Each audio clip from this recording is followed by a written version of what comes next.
Listen, हर बेटी पापा की परी नहीं होती.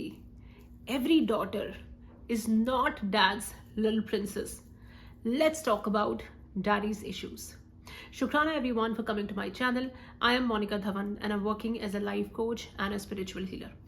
इस चैनल पे जो है मैं ह्यूमन बिहेवियर और ह्यूमन साइकोलॉजी की ऐसी डिफरेंट और ब्यूटीफुल वीडियोस बनाती हूँ जहाँ पर आपको बहुत नई नई चीज़ें पता लगती हैं ह्यूमन बिहेवियर के बारे में.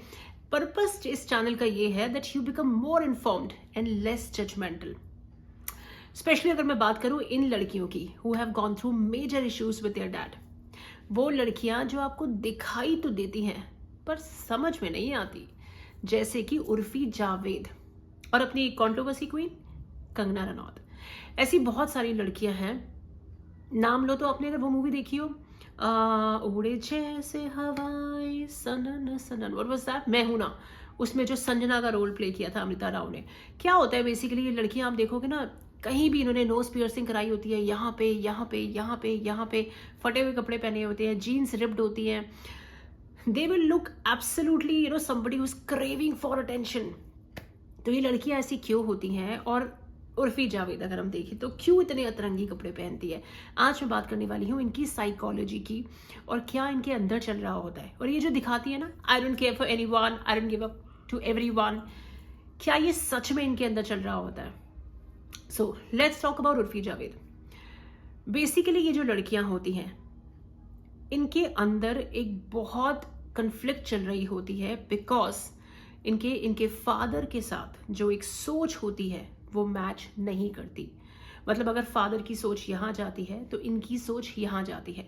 और एक आम लड़की को जो फादर का care, concern, affection, love, support ये जो मिला होता है, अनफॉर्चुनेटली इन लड़कियों को नहीं मिला होता, जिसके चलते इनके अंदर डेवलप्ड होती है नीड फॉर अटेंशन.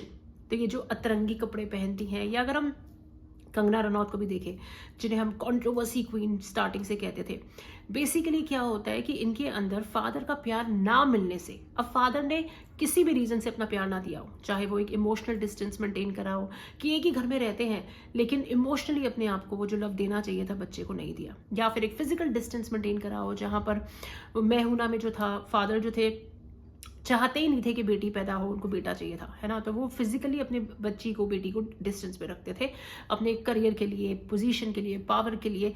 उन्होंने इंपॉर्टेंस दी अपने करियर को ओवर देयर डॉटर्स, ठीक है. या फिर साइकोलॉजिकली अब्यूज एक्सपीरियंस करिए हो जहां पर हर दिन लड़की को ये सुनाओ कि यार तुझे तो पैदा ही नहीं होना चाहिए था.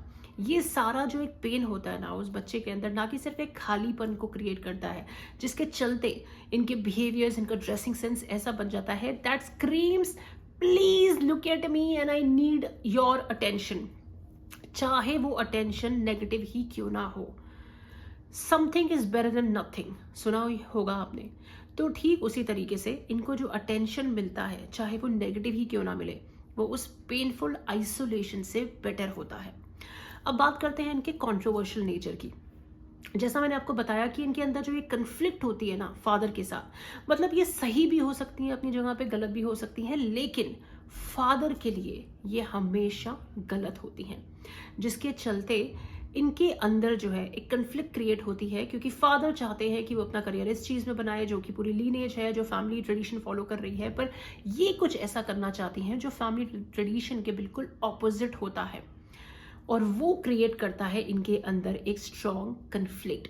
मतलब रूट्स ही कन्फ्लिक्टेड है ना. तो अगर आपकी पर्सनालिटी, आपकी रूट्स ही कन्फ्लिक्टेड है तो आप एक कंट्रोवर्शियल चलता फिरता बॉम्ब तो ऑटोमेटिकली बन गए. अपनी जिंदगी में आगे जाकर आप कंट्रोवर्सीज अट्रैक्ट करते हो. Now coming to their love life. अब क्या होता है कि खूबसूरत बहुत होती हैं, चाहे आप कंगना रनौत को देख लो, उर्फी जावेद को देख लो, उसमें संजना भी दिखाई थी, बहुत सारे ऐसे बॉलीवुड में और आम जिंदगी में भी आप देखोगे कि ये लड़कियां ना, इनके अंदर एक ऐसी अट्रैक्शन होती है, फिजिकल अट्रैक्शन, जिनके चलते बहुत सारे लड़कों का इनको अटेंशन मिलता है. लेकिन इनको सिर्फ उसी लड़के की तरफ अट्रैक्शन होती है जो कि हूबहू रिफ्लेक्शन होता है अपने उनके फादर की.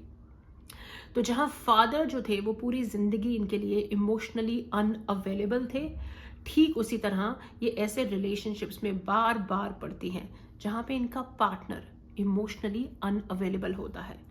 और इनके अंदर जो एक गहरा बिलीफ डेवलप हो चुका होता है that I don't deserve love, I don't deserve affection, I don't deserve, I am not good enough, वो उस बिलीफ सिस्टम को रीइंफोर्स करता है अपना प्यार ना देकर। एंड इमोशनली अनअवेलेबल मैन क्या होते हैं और वो हमारी सोसाइटी में वो कैसे क्रिएट होते हैं, मैं उसके बारे में ज़रूर बताऊंगी। लेकिन अभी के लिए आई जस्ट वांट टू से वन थिंग कि अगर आप जो है इनकी वीडियोस देखकर या चीज़ें देखकर ट्रिगर हो जाते हो और आपका मन करता है भर भर के इनके बारे में कुछ उल्टा सीधा लिखने का, please be kind, because you never know कि कौन सा वर्ड आपका किस तरीके से इनको बुरी तरीके से ट्रिगर कर जाएगा और इनकी चाइल्डहुड पेन को वापस रिक्रिएट कर देगा। So be kind to them. And this is all I want to say about women who have daddy's issues। मेरे पास कोचिंग सेशंस में ऐसी लड़कियां बहुत आती हैं। And if you really feel free, if you really have any questions, any thoughts, any issues, please feel free to connect.